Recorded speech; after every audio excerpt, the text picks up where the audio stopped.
14 साल बाद भारत और पाकिस्तान के डीजीएमओ आमने सामने बैठक के लिए पहुंचे तो उम्मीदें बहुत थीं। तनाव घटाने और नियंत्रण रेखा पर शांति सुनिश्चित करने के इरादे से दोनों पक्षों की बैठक दोपहर करीब 12 बजे वाघा अटारी सीमा पर शुरू हुई।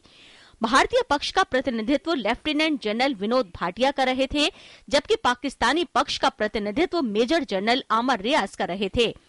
बैठक के बाद भारत की ओर से कहा गया कि दोनों पक्षों ने संघर्ष विराम का पालन करने का फैसला किया है। We had a very cordial, constructive and a fruitful meeting. We discussed the ceasefire along the line of control and the existing mechanisms.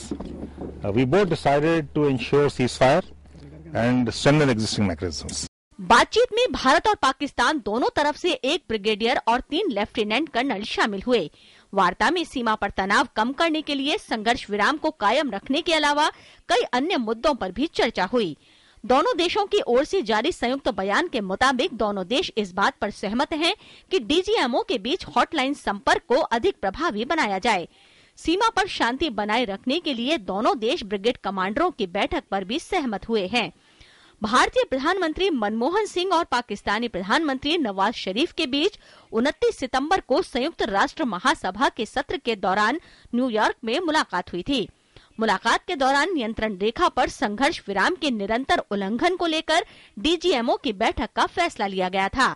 पिछले कुछ महीनों में भारत और पाकिस्तान के बीच सीमा पर जिस तरह से तनातनी रही है और माहौल बेहद तनावपूर्ण हालत में जा पहुंचे, उसको देखते हुए बैठक की अहमियत कुछ ज्यादा ही बढ़ गई थी। दोनों देशों के बीच 2003 में संघर्ष विराम बनाए रखने के लिए एक समझौता किया गया था। इस साल संघर्ष विराम उल्लंघन की करीब 196 घटनाएं हुई हैं। अगस्त में एक हमले में 5 भारतीय सैनिकों की हत्या के बाद दोनों देशों में तनाव काफी अधिक बढ़ गया था।